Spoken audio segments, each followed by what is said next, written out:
the point of all that is that when it comes to those really critical things, are we going to get our budget amendments in? Or is somebody going to screw you in the end? Are you going to lose?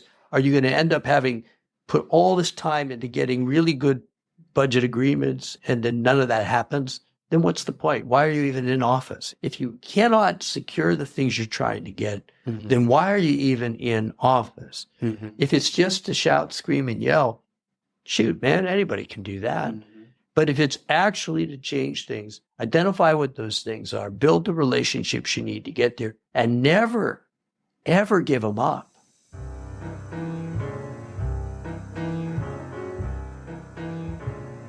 Welcome to the East Anchorage Book Club. I'm your host, Andrew Gray. The purpose of this podcast is to tell the stories of Alaskans of interest and importance.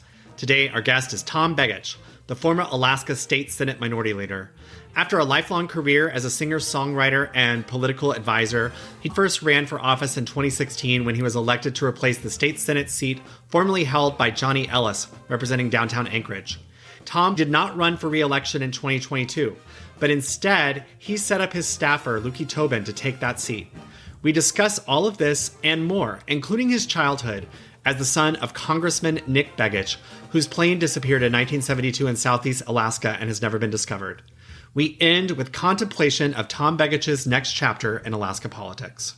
Tom Begich, welcome to the podcast. Thank you, Representative Gray. Or may I call you Andrew? You can call me Andrew. Okay. You grew up in Anchorage. I did. I was born where Benihana is now. That used to be the hospital. Every time my mom comes up, we actually make sure to eat at Benihana. When they ask why, she says, because this is where I had 4 of my kids. So 4 out of 6. 4 out of 6. And what number are you in the order of kids? Number 3. There's an older sister, then an older brother, and then myself, and then my brother Mark, and then my sister Stephanie, my brother Paul. Yeah. And what was your childhood like? Oh, what kind of question is that? I don't know. It was good. We grew up on the east side of town off Boniface and Devar back before all that was developed. I could walk as a 4-year-old kindergarten, which is only a few blocks away. And yes, a 4-year-old can have that kind of awareness and do it. Parents, my mom was very engaged with us. My dad less so because he was in the state Senate for 8 of those 10 years. And then when he went to Congress, of course, that affects you as well. And I was 11 years old when he passed away. And how old were you when he got elected to Congress? When he got elected to Congress, I was 9. I was 10, actually. I just turned 10 years old. Did you go to the swearing in D.C.? Yes, I did. It's weird. I was at the swearing in of my dad. I actually was on the floor of the U.S. House for that. And the next time I went to a swearing in was for Mary Peltola 51 years later. And I and my brother Mark were the only 2 people who are both the prior Democrat and the current Democrat swearing in. I think that's cool. It was a weirdly historic moment. I was sitting next to one of Mary's relatives, and she said, "Have you ever been here?" And I said, "Yeah, 51 years ago as a kid." So your dad was sworn in when you were 10 and he died when you were 11. That's correct. In a plane crash. That's correct. It was, he died just before my 12th birthday. Of course, you remember that. Sure. Yeah, vividly. I also was my dad's biographer, and I self-published a biography on my dad as part of the thesis project for when I was in college. And it's called Second Term because he was elected to a second term. A little unknown fact, the first time he won, he beat Frank Murkowski, who was running for the U.S. House.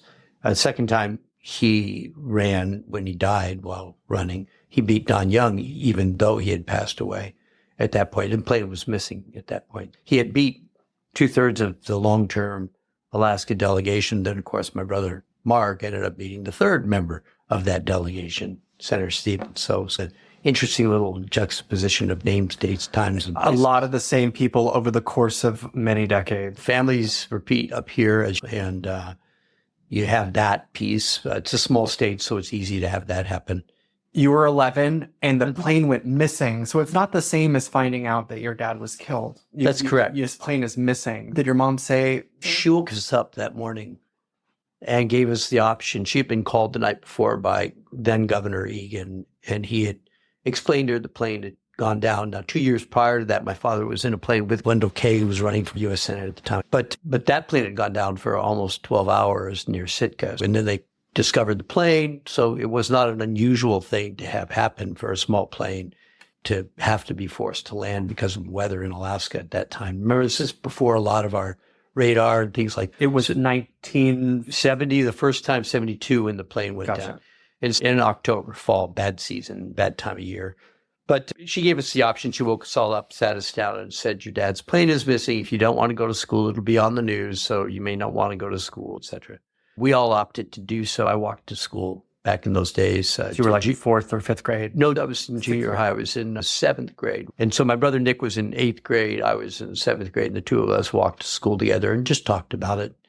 Got there, and there was a lot of interesting sympathy and empathy. I remember it distinctly, feeling singled out. And I was a rather shy kid at the time. And that was not a very good way to address it. But we muddled through. Because people were coming up and saying, Oh, I heard about everything okay. And I had a very close-knit group of friends, a very small group, and they were really supportive. And for the next 3 weeks or 4 weeks, as day during the day was still in the headlines, the campaign year was ending. There was the presidential election between McGovern and Nixon. So there was a lot of headlines, just hints of Watergate breaking. So it was really a very contentious time of turmoil. I remember Halloween, reporters from the Washington Post and the Evening Star were all there watching us look at our candy, asking about our costumes. It was all very strange. And Halloween's also my birthday, so that was doubly strange for me. But it's just part of how all of us children were shaped. We were all shaped by that experience. So the election happened. Your dad beat Don Young, even Yes. though his plane was still missing. Yes, and it was by a like substantial a month out. Yep. At what point did they say that your dad was dead? Presumptive death hearing occurred at the end of December. Once that death hearing, which had evidence and people who testified and that kind of thing, people who had seen them get on the plane, the people that You knew that they were definitely on the plane. on the plane, the people who had observed the radar until there was no radar or communications, all had to testify in that hearing for a judge. And then the ruling was made, and then that vacated the seat, which allowed for the special election, which occurred 3 months later. And that's the one that Don Young eked in just slightly over 1,000 votes over Emil Nadi, who was the Democratic nominee chosen at convention. So After the presumptive death hearing, was that when you as a family did a memorial service or? the memorial service was held after that. That allowed time for friends and some of his colleagues from Congress to come up and family, of course, to come up. And that was held at what is now Betty Davis East High Auditorium. I remember that distinctly. The date I couldn't give you. It was sometime in January, but it was quite an event. And did that give you closure? No, no. None of the children ever felt closure. You always wondered if maybe. We still do, because you don't have a definitive piece of wreckage. You don't have a known location. You don't have a body. So you can never know that. And I think in a way it influenced all of my sibs in terms of how we saw life. We're all older than my dad ever got to be. He died at 40. So we're all anywhere from 15 to 25 years older than him. Did you think about that when you turned 40? Not when I turned 40. Thought about it in my 30s, and I thought about it in my 50s, but not in my 40s. When I'm in rural Alaska, people will introduce me to their children or grandchildren and say they're named after your dad, things like that. So there's a kind of a mythos that arises when, as I wrote in a line in a song once, legends rise where young men fall. But then you have to realize he was a human being with all his frailties and faults, as well as his positives and strengths. As kids, that's a very conflicting message because you know the person as a person, not as a myth. And so you have to always weigh these two things. We reflected on the irony of being older than him. I think that's always going to be something to reflect on. He'd be, I think, 92, maybe now. But you also reflect on the knowledge of what he might have done. There's an odd duality and all that. But Your mom ended up being a single mom of 6. in her 30s, in her mid-30s. And she had been a teacher. She was trained as a teacher. She taught in ASD. Anchorage School District, both in Eel River and in Nacre Valley. I had a year in both, but then she had a full-time job raising 6 kids. So she put that aside as my dad went off to Congress because she couldn't teach while we were we all moved to D.C. because it was important for the family to stay together. Us kids would hang out in the congressional office all the time because there were times mom couldn't be there. Dad had to watch us. And so the staff became our caregivers unknowingly. They didn't intend to, but we'd be hanging around and doing the subway system. And we got to know the inner halls of Congress, the little passageways underneath and things like that. We knew them backwards and forwards. How long did you stay in D.C. after he died? But we moved back in 1973. So it would have been later that year, in September of 73. Mom made the choice that this is where her support network was. She didn't really have one down there. Don Young had taken office at that point and been sworn in. There was no reason to stay in D.C. There was no future for her there. And she had opportunities potentially here. And this is where her kids were born. All of us were born here. So I want to bounce back, and I don't know if I have the book here. It might be in Juneau. No, I do have it. I have the Yugoslav Connection, which has a whole chapter about about your family. Yeah. So I wanted to bounce back and just talk about your family's from Croatia and how they made it to Alaska. My grandfather came over in 1911 from Croatia. He emigrated from a small town called Polapach, which is in a region called the Krajina. It's on the front lines of the Civil War that happened in the 90s here recently. It was devastated in that war. All of his living immediate relatives that were still alive in the small town were killed during that war. So he came over from Polapach by steamer. He had seen a handbill offering work when he finally got through Ellis Island and over to Chicago and then up to the Iron Range in Minnesota, which is where these handbills had recruited him. He found out he'd be strike breaking to do the work he was asked to do, so he left.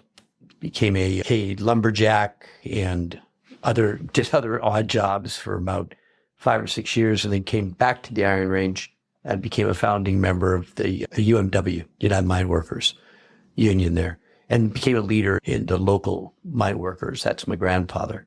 And then all of his children ended up growing up there in Evelyn, Minnesota. My dad was the youngest, and they really wanted him to become something more than just a miner's son. My dad's 2 older brothers both went into the mining field industry, and one of them served in the Minnesota legislature. Eventually, my Uncle Joe did. Yeah, he served in the legislature. He served as mayor of Evelyn.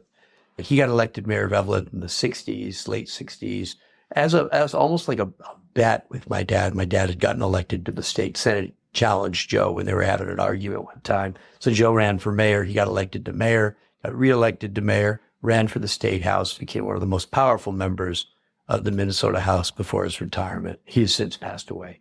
They were a family encouraged to be active by a father who had an 8th grade education, came across to America, became an American citizen, married another young woman who had come from the village prior to him coming over. So he had met and married her, almost like an arranged marriage between families that knew each other. And that would be my grandmother. And then my dad went to college in Minnesota, became a teacher in Minnesota and active in politics along with another guy you might not have heard of, a fellow named Walter Mondale. The 2 of them were very active together representing the Young Democrats from northern Minnesota, my dad, and southern Minnesota, Mondale. So they were co-chairs. And then they helped Humphrey get elected to the U.S. Senate, and Humphrey helped them develop their careers. In my dad's case, he suggested that my dad move somewhere. And so he did. He was given various options, Portland, Oregon, Anchorage, Alaska. My dad chose Anchorage, Alaska in the middle of winter in 1957. He married his sweetheart and put her in the station wagon and drove up the Alcan. How did he meet your mom? He met my mom because he was her teacher, which is why Humphrey told him to move to somewhere that wasn't Minnesota. Now, they didn't date or anything like that during that time, but they had met. He was a very young high school teacher. He graduated from college at the age of 20 with a master's. So he was an overachiever all his life and his very short life. And about a year after my mother graduated, she was a waitress at a local restaurant, and he was coming into the restaurant, and she effectively asked him out.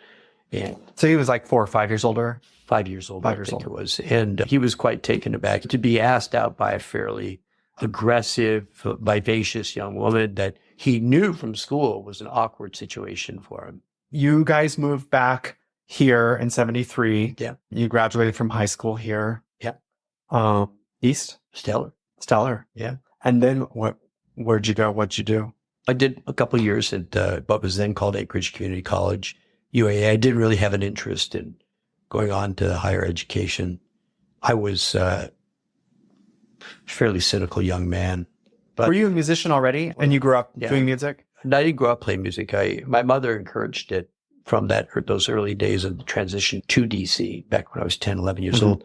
But I picked it up again, thanks to a guy named Bob Reed, who was a teacher at Stellar.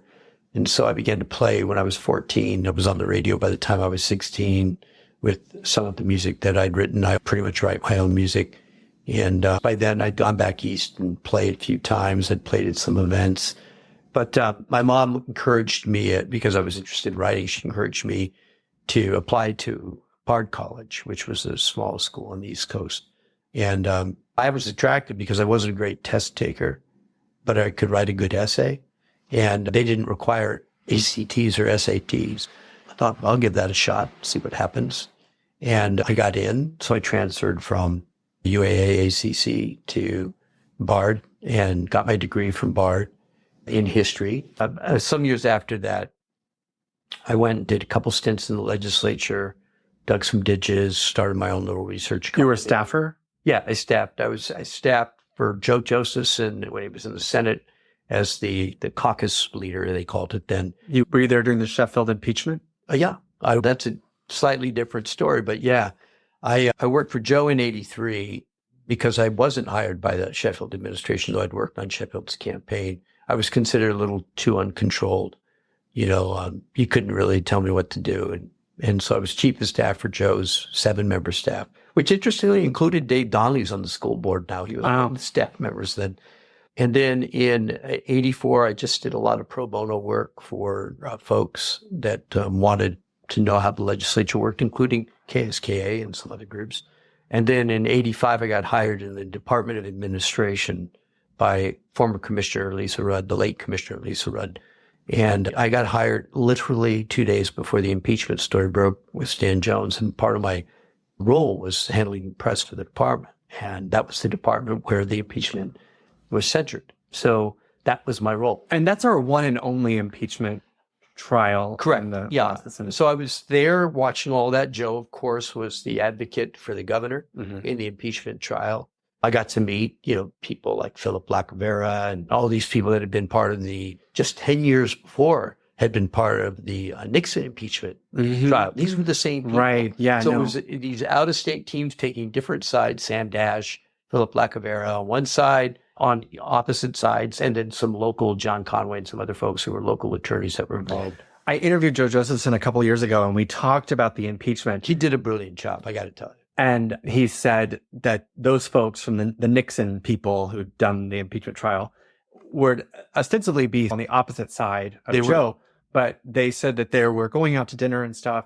All the time. Yeah. You'd see him at the Alaskan bar, hanging out and talking, doing notes. I would sit at a table at the Alaskan bar and just listen to these guys. Most of them would huddle up at the bar with their drinks, and I'd listen just because it was fascinating to hear their stories. They didn't know who I was. I was just some young punk, right? 23-year-old, 24-year-old guy. I want to bounce back because before we got started, we're recording today, the week before the Democratic National Convention in Chicago. That's right. You mentioned that you were at the Democratic National Convention in 1980. Yes, I went. That was the Kennedy Carter event. I went and was asked by APRN to conduct interviews and provide a daily report. So I went as a reporter. I had a press pass, the whole works. And you were really young. Yeah. So I was 19. It was an incredible experience. It was in New York City. And you really are rubbing shoulders with people. I don't know if you remember the old show Get Smart, but Barbara Feldon and I danced for a half hour on a dance floor at a fundraiser where I came in the door and I met Lauren Bacall. Surreal. Yeah. It's surreal. Well, and I think you were probably extra special because there probably weren't a lot of 19-year-olds. Oh, no, it was a little odd, actually, to be fair. There's, Andrew, don't take this the wrong way, but there can be a little predatory attitude. And I was a young guy. I looked very naive, had longish hair, but was pretty clean cut. From Alaska. I was from Alaska. I was an exotic. Yeah. So you played music on the radio in high school, and then you worked for Alaska Public Media. Where are you thinking your career is I had no idea. I came back in 82 from college. I had a degree in history, and everyone wanted me to run for office. And I said, no, I'm 21 years old. But I said, just because you have a name, you shouldn't run for office. That's not the criteria. The criteria should be because you have something that you believe that should be done or should be happening that isn't happening. You shouldn't do it just because you can. Anybody can do something because they can. You should do it because that's what you want to do. I started a research company when I came back instead, doing social science and historic research. I wrote a couple of plaques or history projects. It didn't pay very well. And some of that work translated into political work as well, where I was pretty good at strategizing, thinking through campaign structures. I was more up on technology at the time than most people were. I didn't know what my niche would be, but the research piece seemed to be part of it. With Sheffield, I worked on his campaign. He had initially suggested I might be his communications director. When I got to Juneau, that job disappeared. Joe hired me as a way of saying, you should be in this town. I appreciated that, but as soon as I could leave that job, and that was a long session, you didn't have session limits. So that was in the middle of June, the session was still going on. It was there was no session limit. So it was That's regular so session. interesting. That's a very big misconception, even about some legislators today who think that it used to be 3 months and then we made it 4 months. Never that way. So there I am, mid-June, and I have a ticket to go to Mexico, and I'm going to go to Mexico. So I had to let Joe know I'm leaving. And he goes, you can't leave. It's the end of session. I said, Joe, I have a plane ticket. I'm 22 years old. I can't afford to give up my plane ticket. And so I said goodbye and I flew away. Later, I came back in the fall and went to work for Vic Fisher, writing Fair Campaign Practices Act is what we called it. And it never saw the light of day. When he was still in the Senate or after? Senate. In the Senate. He was state senator from downtown at the time. And he was willing to take me under his arm. And I always call him my mentor. He really did instill in me a set of values and beliefs. And I was insistent that I didn't want to go back to Juneau. And so he just hired me through December. I was not ready at that age to fall into the pattern of so many of my friends who had decided to go into political life. And I was already seeing the way it was affecting them as young people.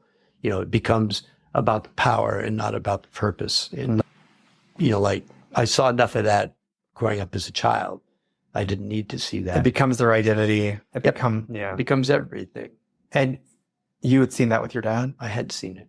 And it frayed my dad and mom's marriage. It really had an impact on it.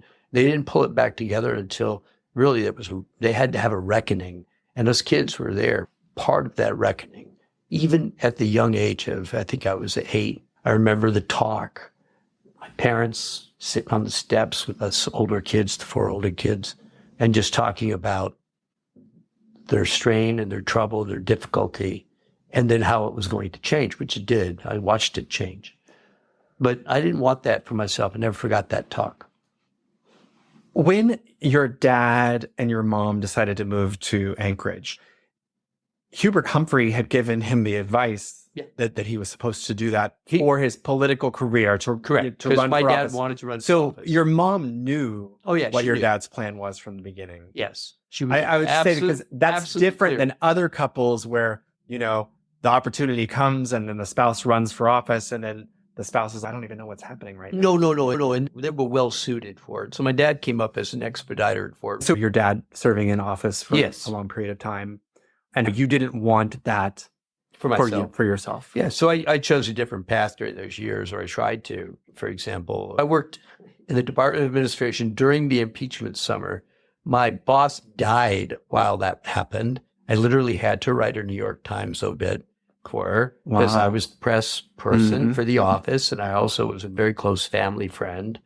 And a new commissioner is going to come on, so I'm going to be leaving that job after only being in it for a few months. And I decided to do one of my wanders across the country, which I did do, and just a lot of reflecting time. And toward the end of that year, which was 85, I was in a horrific car accident, and I came back to Anchorage and just reflecting on, as I got into 1986, what is important to me. I went back to school for education certification. I did most of that, and then my mother decided to run again for Congress, and she had run in 84. And, Against Don Young. and so I agreed to help her on the campaign. Putting that aside, at the end of that campaign, I helped develop the first coordinated campaign for all the House and Senate candidates. We automated the campaign, and we began to develop an automated campaign that year. It was mostly manual in 86. By 88, we automated it. But we did our first coordinated campaign, secured a majority in the House, a substantial 24-member majority in the House. As a result of that, I was offered a job at the majority leader, who was Max Gruenberg, which I took. Whose seat I serve in. Yes, I know that. But back then he represented Spinard, interestingly enough. And I served with Max for 2 years as one of his chief legislative assistants when he was majority leader. And again, this yin and yang of life, and doing it per session, but not choosing to do it in the off year, choosing to go and do music. I was writing robotics grants for people and all odds and ends through my business, my little research company, doing odd bits and contracts. But I also applied for graduate school. I applied to the University of Chicago and the University of Oxford, and I got into both that time. I found I was getting into both when I was doing a stint digging. What were you going to study? So, I wanted to study at the University of Chicago. What I applied for was their PhD program in social thought. And at Oxford, it was PPE, philosophy, politics, and economics. I had to choose between the two, and I went ahead and chose Oxford because who wouldn't? And so in the fall of 89, I went off to live in Europe for a year doing the student thing. And I did it and enjoyed it very much. That was a good time. Chose to apply for their DPhil program, but there's a process in Oxford where you actually have to get permission from the college you're in to do that. And I didn't get along very well with the senior tutor. So he didn't want me to apply for the DPhil. So I said, you can't apply for it. And so I left and came back here and bulked up my business and became a full-time political consultant pollster. I was going to ask about, helping your mom on her campaigns. Mm-hmm. Your brother, Mark, was like the youngest member of the assembly, or what ran for assembly? Yeah, he was young. So in 88, I took on the coordinated campaign and was working at the time in Fairbanks. I would fly up there periodically to do some work on the coordinated campaign. And during one of those visits, Mark let me know that he was interested in running for the assembly. And he asked me, are you planning on doing that? And I go, absolutely not. That is not in my cards. What do you need? I'm willing to help you out as much as I can. And I think that's the interesting thing, is that in my relationships with my siblings, and I'm just being honest about it, if I thought something was a terrible idea for me, I'd be very judgmental if my brother decided it was a really good idea for him. In a sibling rivalry sort of way, I'd be like, oh. And he and I have had our sibling rivalry over, even in high school, there were issues. We were both good at arts, and we were both good at economics, let's say, or finance. I made a choice to focus on arts. He made a choice to focus on finance. In a way, he got the better deal of it when it comes to the wallet, because he's doing a lot better than I am. But it was because of rivalry that happened. But in this case, I wanted good representation. I knew he'd provide it. But my one caution to him was make sure you have a life outside of it, which he has always done. He's always managed the apartments that my dad built. He's always worn a tool belt better than a suit. He can do plumbing, electrical. He can do it all because he had to maintain these buildings. But I thought he'd be good in public office because he has capacity to learn and listen. He had made choices in his life that made him extraordinarily practical. And it wasn't all consuming for him. He's very good at it. It's not all consuming. And I know this is skipping over decades, Just but fine. you did run for office did. eventually. So what happened between, I'm not going to do, that's not for me, I'm going to work behind the scenes to, it's time for me to run for the Senate? It's a good question. And I got frustrated during my 50s. So as the 20 teens went on, and in fact, some people have criticized me for choosing to finally run and you're turning your back on your art, that kind of thing, which I never have done. I continue to do my art even in office. That's a different story. But I was at my brother Mark's house and trying to encourage him to consider running for office again. And he was not of the mind to do that. That's 2016. I was talking to him. And I don't remember, so you ran for governor in 2018. Yeah. Got it. So he come out of 2014. And I was there talking to him at Christmas of 2015. And just talking about it. And his wife, Deborah Benito, challenged me. And she goes, what about you? Why don't you ever do it? And I said, because I was criticizing, I think, some of the political naivete of the current governor, who Mark and I had together worked to build the fusion ticket, which some people regret, but what we felt it was the only way of really beginning to move us back toward policy. We worked with Byron and we worked with Bill Walker. So it's the Walker-Malott administration. Yeah. And we helped bring that ticket together in August of 2014. Mark, while he was running for office, felt that was... And he was running for Senate, like U.S. Senate again. Yeah. Felt that had to be a priority, though. And I believe that, too. Both of us had various good relationships with two groups. I had a reasonable relationship with Bill Walker and Byron. And Byron and Bruce Patello over at my house talking about numbers and feasibility and what I thought might be feasible. And later that week, some of those conversations fell apart. I gave a speech, I think, on the Friday that Walker came to, where I changed my speech and pitched directly to Bill and Donna from the podium, this importance of bringing people together. And then I went to the fair and they all got together over that weekend. And by that Sunday, I wasn't a part of that negotiation. I stayed out of it. And it had happened. But then now we fast forward to December of 2015, and I'm feeling that there just needs to be somebody talking to Bill Walker who's there, because he's making entry-level errors that can be fixed. But you have to have somebody you can trust. And so Deborah said, why didn't you run? I said, because Johnny Ellis is the senator for that district. And I assumed Johnny was planning on running again. And she goes, you should ask him. So I went to the Central Committee meeting in January that year, and I asked him. And he said, I'm considering not running again. And there were others that were interested. Karen Tarr had expressed interest too. And before I had a chance to mention to her that I was also interested, she had heard from another person. She was very upset about it. And I said, look, I'm not trying to jump on anybody. I'm just saying I am interested in doing this. Johnny and I continued to talk through the spring of that year. And then I was going out to do music in May and was prepping, getting ready to put in my intent to run and fill out the forms, all that. And I got a call from Ed Wesley saying that he was going to run. And I said, Johnny isn't out yet. He hasn't fully made that decision. He didn't until the very, very last week. So you plan to run against Johnny Ellis if he's there? And at the time, Ed said, yeah, because I think I can do a better job. And I appreciate that from Ed, because that's why you would run. You don't run just to beat somebody. You run because there's a purpose. And they had always had a good relationship. And I said, I'm planning to run too. He goes, you haven't filed, and I am. And so he filed. He filed first in this case, though clearly there was an interest from both Garen and myself in the race at that time as well. And Johnny wasn't out yet.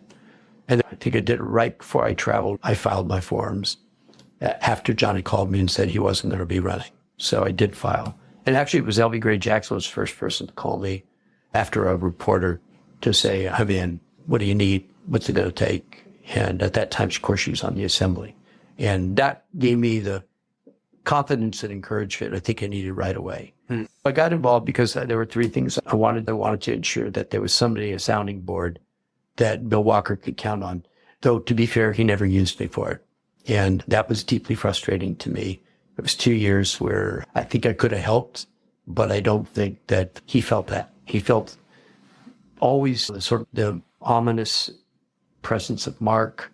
That wasn't going to be possible. I had a good relationship with his former chief of staff. Because Mark ran in 2018, so this was happening in 2016. 17. So you swore in 17. 17 and 18. And there was always an assumption that Mark would run by them, though Mark did not intend to run. And that's a different story. Again, the one I can share with you, but he had not intended to run. He did, as we all did, want a D or an I running in the Democratic primary. And the reason why is it was critically important for us to hold on to those APOC seats that we had lost.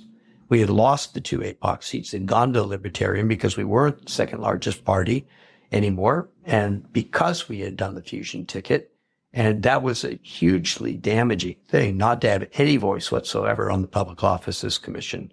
And that needed to be corrected. And there was only one way to correct it. Bill Walker had to agree to run in the Democratic primary.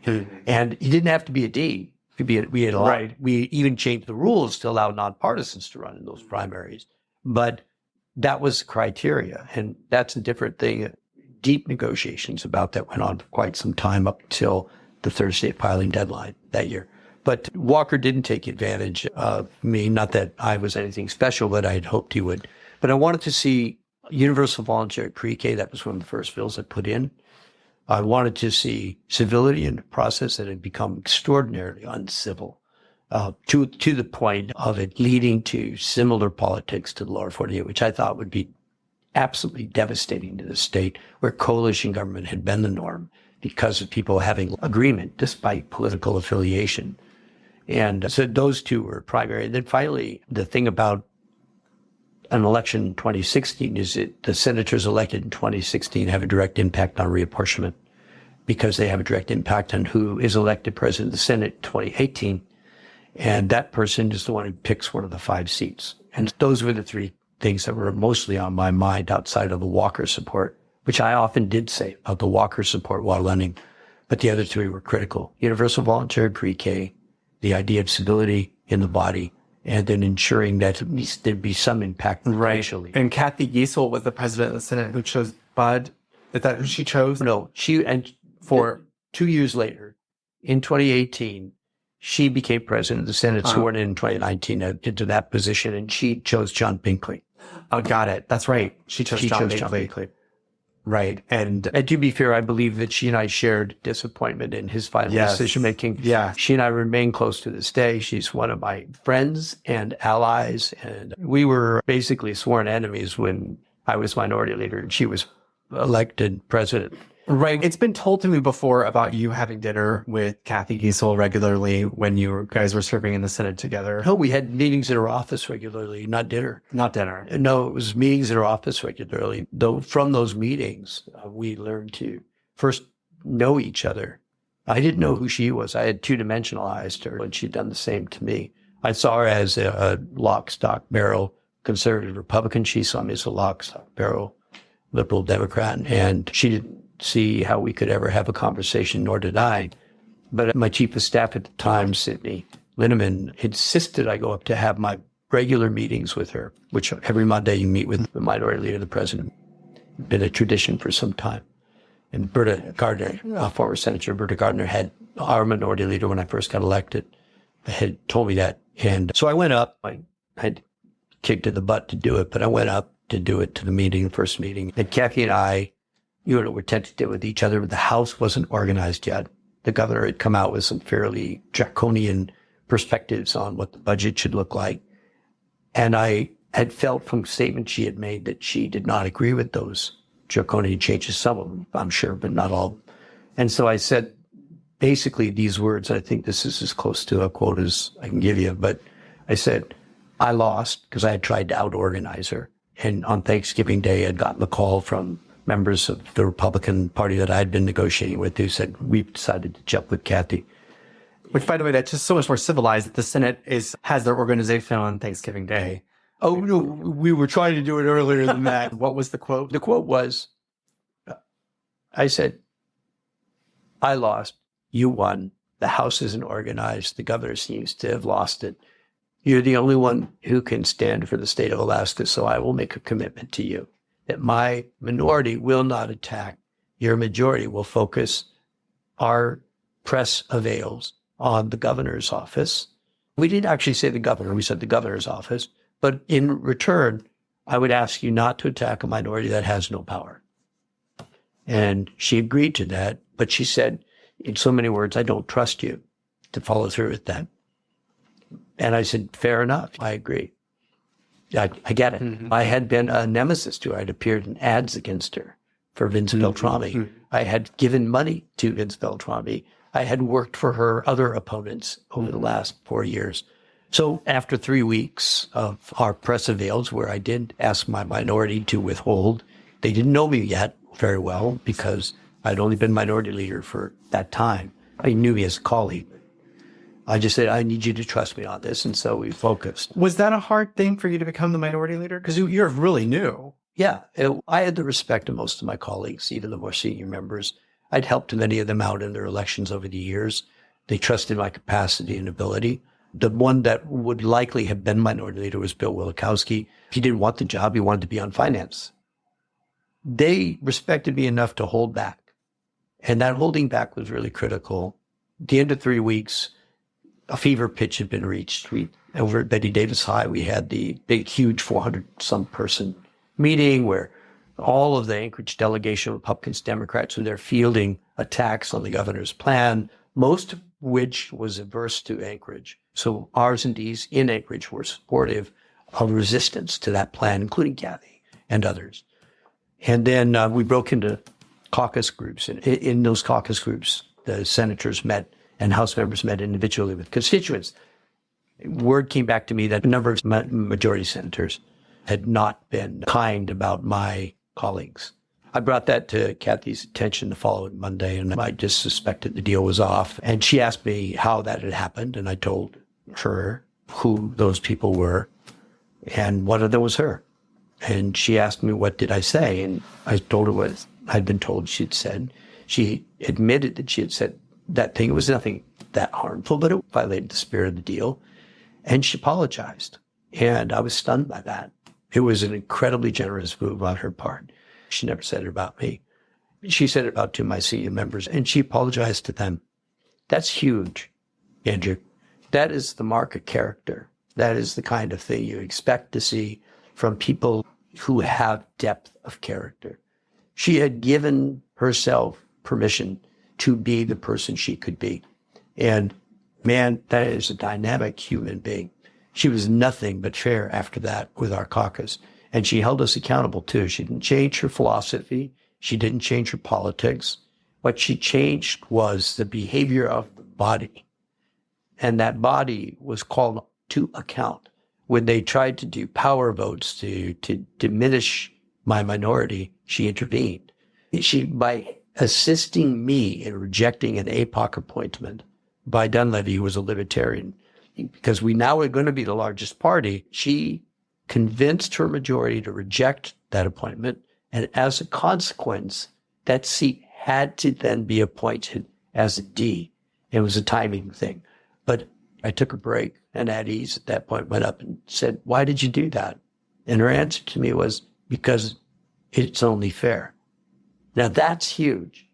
That comes from relationships and being able to develop those relationships with people. That is the essence of what it takes to be successful in the legislature. And it was the beginning of the branch that told me that the civility piece, the one I thought was the least likely to achieve, was probably going to be the one that happened the quickest. And it did. Of course, that she lost her next election. Because in a closed primary system, extremists always prevail. And in her case, because she worked with me and my minority, she was trashed by people who led the conservative wing of that Republican Party. Now, you take a conservative like Kathy Giessel and you call her a rhino? Ridiculous. That is why when we went to ranked choice, she ended up winning that election. Why? Because she appealed to more people than the other persuasion did. So that's the difference. I have quoted you a lot because you said something right after I'd been elected. You had given advice to freshman legislators. You said, if you're not having dinner twice a week with your Republican colleagues, then you're not doing it right. That's right. And it's true. I am a political novice. I was doing local politics. I wasn't paying attention to state politics. I did not expect that advice from you. I took it. Not very many people did, actually. It's an interesting thing because you delivered it like a common sense rule. Just a rule. And I internalized it and did it. A lot of people don't really want to do that. They don't want to do it. I didn't want to. And I was going to ask you about campaigning, and you said you contributed to Vince Beltran. Yes. And who became an ally of hers, by the way, over time. Yeah, with the defined benefits. Yeah, and she's been endorsed by labor. Mm-hmm. The exact opposite of where she was 6 years ago. So I formed the freshman caucus in large part because we did have dinner together a lot. Yeah, because you build relationships. And I've kept those relationships. And what I'm in the first time now, this is my first reelection. And I think I've probably upset some because of your contributions. Oh, well, no. No. And this is where I think I actually decided that I wasn't going to contribute to opponents from my freshman caucus, that I was not going to give money to their opponents. Although philosophically, in terms of my values, I am a Democrat. I do want Democrats to win. But I just felt, you know what? I am one person. I am one contribution. That's right. I don't have to be that contribution. Your choice is a choice of building, if you will, community. Community is actually what matters. You can give contributions without breaking the relationship. I will say that I had told my Republican freshmen that I was not going never to break your word. I have not broken my word. I did appear on a co-host list, but I called that person and said, hey, I want you to know I'm walking a very difficult tightrope. My name is going to appear on a co-host list. I am not giving a contribution. Exactly what I was going to say. You make a point of letting folks know. And the text back was like, no problem. Thanks for letting me know. When Senator Kaufman was run to be a senator, I supported his opponent. But I sat down with him at O'Malley on the Green during a bill signing. And I said, look, I've given to your opponent. I want you to know that. And I want you to know that I also respect you. If it wasn't for you, the Reads Act wouldn't be law today. And because he was a critical component to the persuasion, and he stood up on the floor and spoke in favor of it. And I said, that contribution is not a reflection on you. I've lived here all my life. I know people, and I'm going to find myself on the opposite side. People I like, people I know. It's going to happen my entire life. And I make a choice to participate. I'm not going to participate if they cross certain lines, and I have actually exercised that caveat with others. I said, but here's the thing. You're going to be invited into the majority when you get elected, and you need to do it, and you need to not worry about these kinds of contributions, because otherwise you will be on the outs and your brain needs to be on the ins. Senator Kaufman and I are from the same small town in Texas. Oh, I did not know that. We learned that after we were both in the building together. So that the difference, you have purpose or power. Some people like to move things forward. Other people like to just whine about stuff. When you get to the heart of the matter, though, my dad had a philosophy that I have retained. It's like philosophy without office is futility, but office without philosophy is useless. Okay. Philosophy without office is futility. Yes. Office without philosophy is useless. Gotcha. So you have to have both. Right. You've got to have a belief system, and you have to have the ability to exercise it. And so if you take that then to majorities and minorities, if you have good working relationships between a majority and minority, so that it doesn't become a battle of who gets the press that day, then you actually get things done. You move forward. You move forward because you're listening to each other. There's a difference between compromise and collaboration. So when I interviewed Reggie Jewell, I interviewed him, I think, in March of this year.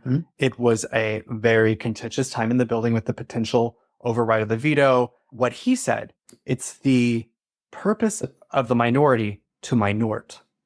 And you do not need to rescue the majority.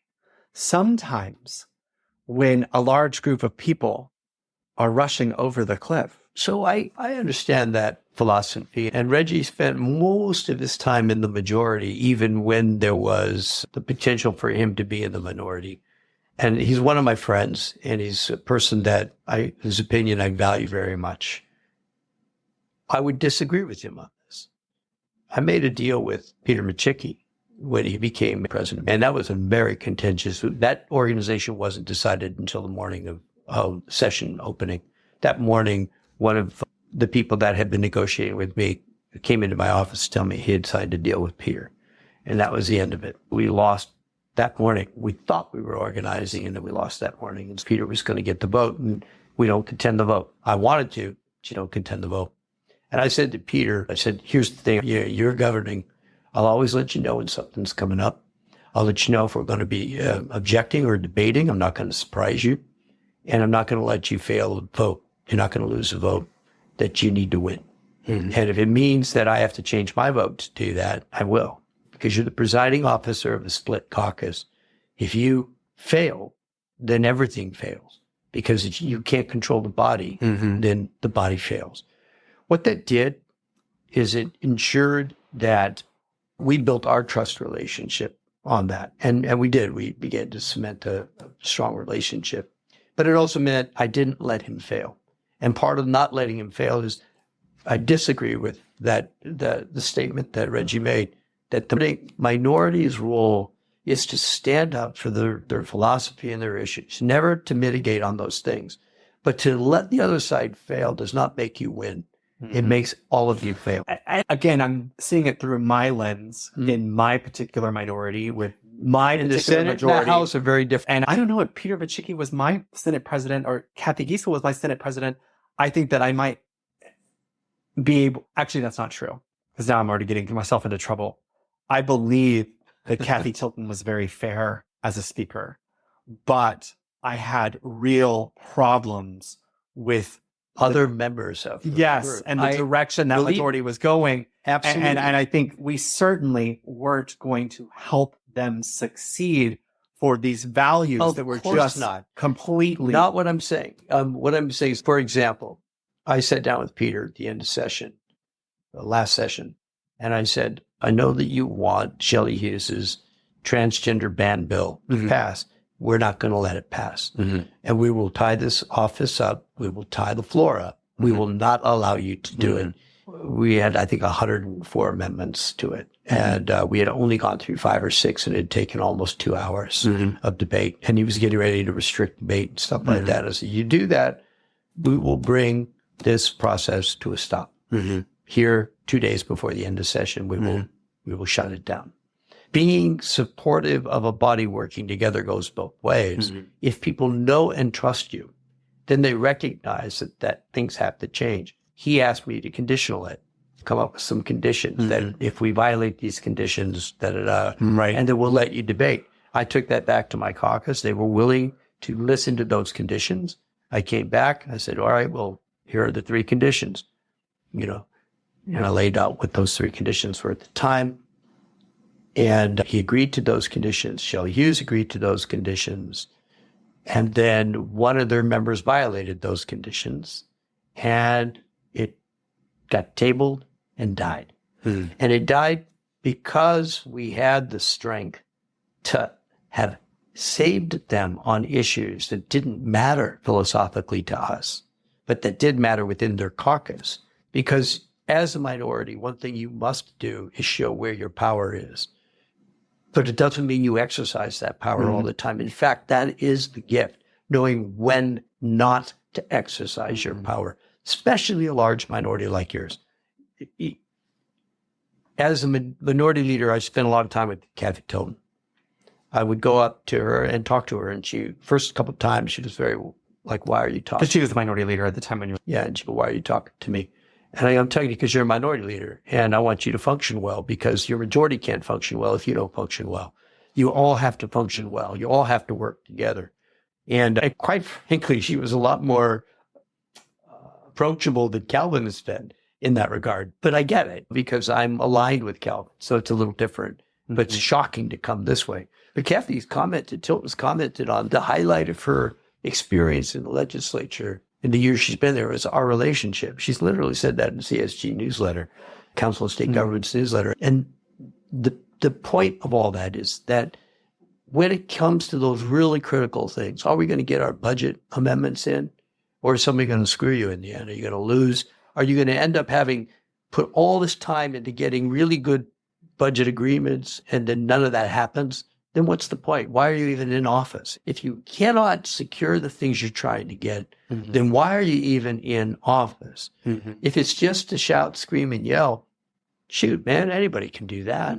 But if it's actually to change things, identify what those things are, build the relationships you need to get there, and never, ever give them up. I'm not saying that. Don't compromise your values, but learn to collaborate and say, in my case, Peter, Kathy, today we're going to have a debate. And the debate is going to be because we feel we've been treated unfairly. And it's going to get ugly. And I'm going to ask you to help me in keeping the volume down from both sides. I'll do my best if you'll do your best. That allows you to get major policy things enacted. You guys did major things this year, and you did it because your freshman caucus had relationships with each other. You rolled the Speaker of the House 2 years prior to that, or she was rolled with a budget because at one level, the governor bought some people off, but you did that. And that's an amazing level of power. Immediately after exercising that kind of power, it's critically important to bind the wounds, immediately bind the wounds. But it's very important to have done the pre-op as well, where you're in there saying, this is going to happen and you're probably not going to win. And the only bad relationships I built in the legislature came from the one time I didn't do pre-op, because had I done it, I wouldn't have won. And I had to win the READS Act. The READS Act has been in the news a little bit because we did specific funding that the legislature passed in a bipartisan. And the governor vetoed it. Yeah. It makes, honestly, 3 times this year, the governor brought me up and talked about my and his bipartisan relationship. Why can't other people be like that? But he hasn't spoken to me this year. So let me be clear. I've only spoken to his staff this year. And so I sent him a text, and apparently changed his phones periodically, so it didn't get to him. But the text said, if you're going to talk about our relationship, you should at least call me. That would be nice. I would have advised him to accept that READS Act money precisely because that was the philosophy we operated under. When we built the READS Act, we started from a common understanding of the best practices in the field of both pre-K and reading. Best practices. So it's a strong bill to start with. We took away the right wing and left wing fireballs that are thrown into legislation all the time to prove a point. We removed them all.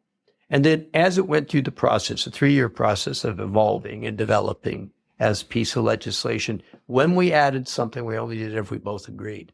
Couldn't otherwise happen. It became a collaboration, not a compromise. We never reduced what we did. We just expanded what we did, all to the point where he agreed to put in significant changes around indigenous language learning, around first and second language learning, around individualized plans for reading, around early development and pre-kindergarten at the highest possible level, around teacher training, around evaluation, things that would never have gotten into a Republican version of the bill, but needed to be in the bill for it to be a working bill.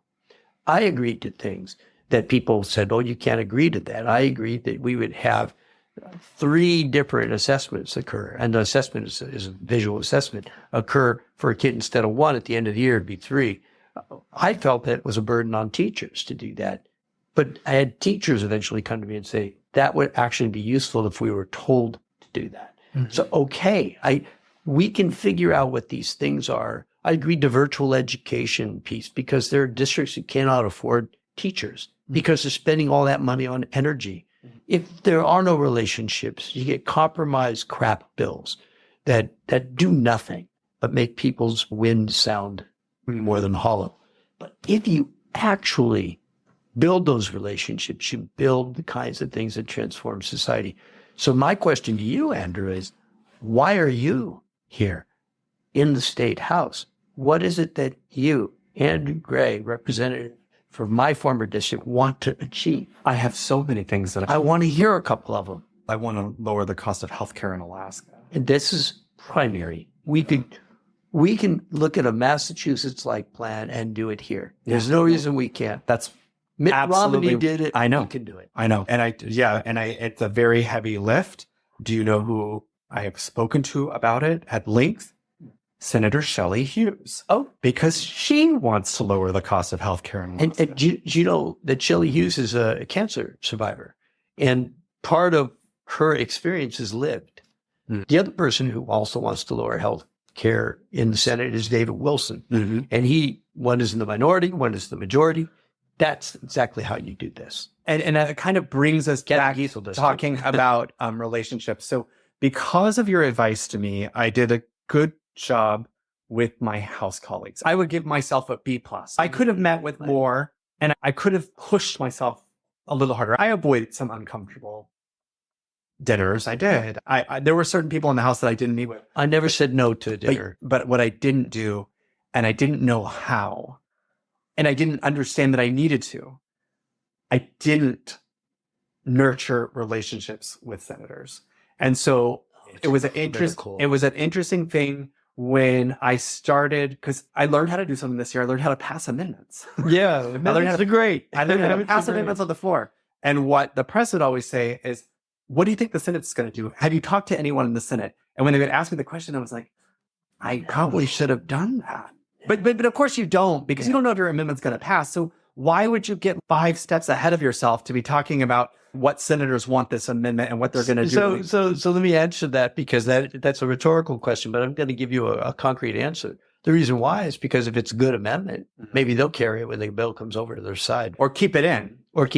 Bill comes over to their side. It's great advice. And there was a senator who said, even at one time, he was like, I love your amendment. I hate the bill. Maybe we'll just get rid of the bill and keep the amendment. Which they can do. Yeah. And they'll treat you, certain senators will treat you like, you're the House, it doesn't matter, kind of thing. That's Senator Hoffman can tend to do that from time to time. And does it with a smile and a grin, but you can run into that. And he served in the House. He served in the House. I know that. I know the year he got elected, 86. But to finish up, you decided not to run for re-election. And I know that you've been asked this question. I ran once for re-election. Oh, I did. You did. Yes. So you did. Yeah, I ran in 2015, 2020. Yeah. And then I was elected to a 4-year term. And then it was but 2-year. I told Kathy at the time, I'm going to be truncated. And she goes, why would that happen? I go, because a majority of the board will truncate my term. There's no doubt in my mind that will happen. And you were right. And I was right. But I said, look, I'm going to be actively engaged in reapportionment because I know this is going to happen. And if I'm not actively engaged, we will not. And you did the Democrats map. The Democratic minority did have a mapping program, and we did provide maps, and we did testify to those maps. But they also underlie a number of other maps that logic did. That was interesting. Has that happened before? Yes. Has the Senate minority done maps? No. Yeah. So that was your choice. Yes. And I was supported in that activity by Senator Giesel. This is my sort of meta mind, knowing what happened with redistricting, knowing who the 5 people were on the redistricting board. I'm almost curious is if your map had come up but didn't say Democrat on it, if it would have had a different reception. One says that implies that one wanted that map to be adopted. And I would suggest to you that there's no accidents in reapportionment. There's opportunities and probabilities, but there's very few accidents. And it might be true that map allowed others to find better solutions. Gotcha. So I'll just leave it at that. So you're ahead of me. Yeah. Back in 2010, we put out a map that was so dramatically positive that it would force a compromise. And that compromise was the one that led to us being able to cobble together a House majority 4 years later. Because that compromise was such, there were people in the Democratic Party who fell in love with the perfect map. But the perfect map was never going to be adopted because the perfect map is not perfect. because it's biased. It's biased to one of the parties. What you want is to get into this middle ground area. Meaning like your perfect map is not this person's perfect That's map. right. Yeah. But it can set the tone for what a perfect map can look like. So just Gotcha. I've been doing reapportionment work since the 90s. As flawed as our process is, it's way better than a lot of other states. It's even better now. You asked why I... Yes. And so because you were 2-year term and you were going to have to run for re-election in 2020. Which I could have done, and I had already raised some money for it. There were two conditions, two things that I was thinking about. First, I had come to do 3 things, and I had achieved those 3 things, primary things. I didn't get to do the Walker thing because Annie was no longer there. But Anchorage is now rolled into universal voluntary pre-K should they choose to. They have applied and been accepted. So that pre-K in Anchorage now rolls into the base student allocation civility in the body. Certainly, I would hope it'd be the whole legislature, but I certainly maintain a relationship with my Republican House colleagues from that time, as well as my Republican Senate colleagues from that time, and some of the new ones as well. So that piece is achieved. Reapportionment fair? Absolutely. Did I have an influence on that process? Absolutely. Could I have done it had I been outside of the Senate? Absolutely not. It would never have happened. That gave me that opportunity. I achieved those things I intended to do as a state senator. I also felt, since I represented the most diverse state Senate district in the United States of America, that it might be an ideal opportunity for somebody who reflects that diversity to be elected, who is also a generation younger than me. And that opening was a person who worked for me, who I had hired, asking the question, will you serve in the Senate someday? That was a condition of Löki working for me, Löki Tobin. And she said, I would be honored to, but it's up to the public, because it is up to the public to do that. I said, but I may not serve forever.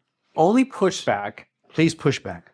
is that the redistricting had put Harriet Drummond and Zach Fields in the same House district.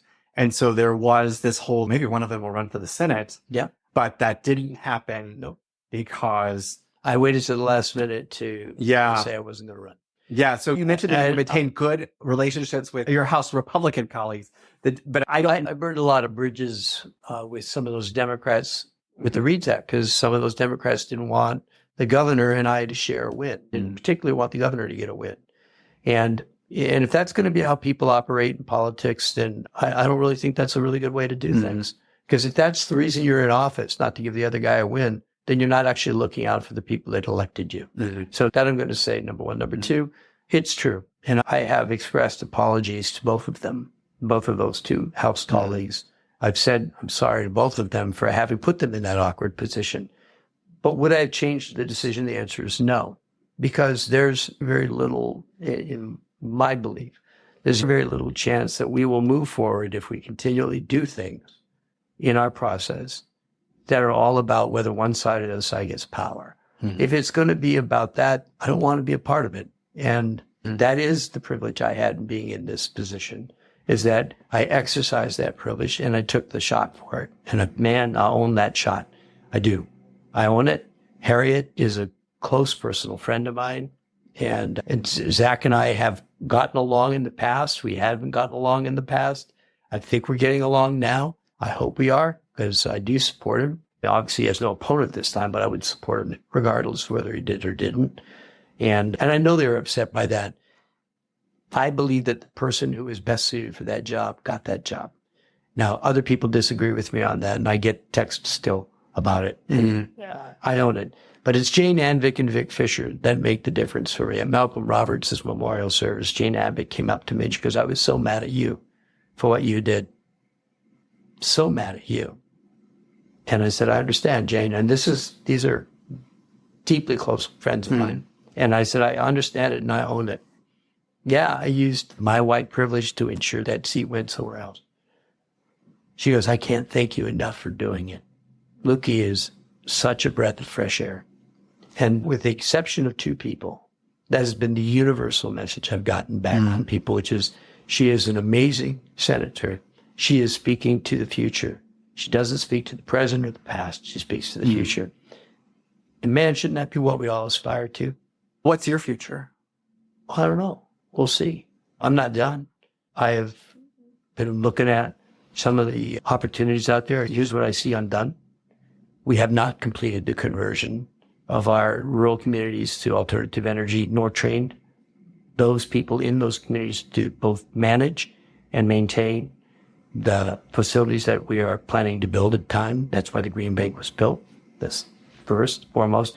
We have not transitioned from our dependency on fossil fuels. That transition must happen. It must happen in a thoughtful way. And in doing so, it could pave the way for ensuring that those other economies happen in rural Alaska. We have not ensured that our education system produces the best that it can, and that our teachers and other public employees are protected. These are things that have to be done. I hope that the Senate and the House will come together and make that happen, and that this governor will find it in his power to sign off on that stuff. But I'm not encouraged by the actions that the governor took this year in that regard, the vetoes that he did. If I don't see that change, I'm going to probably get reengaged in the public process. And that could be at a statewide level. And that's what I think is my future in this process. If I think that it's moving forward in a good way, bless y'all. I got a tour to do. Tom Begich, thank you so much for being on the show today. Yeah. Thank you, Andy.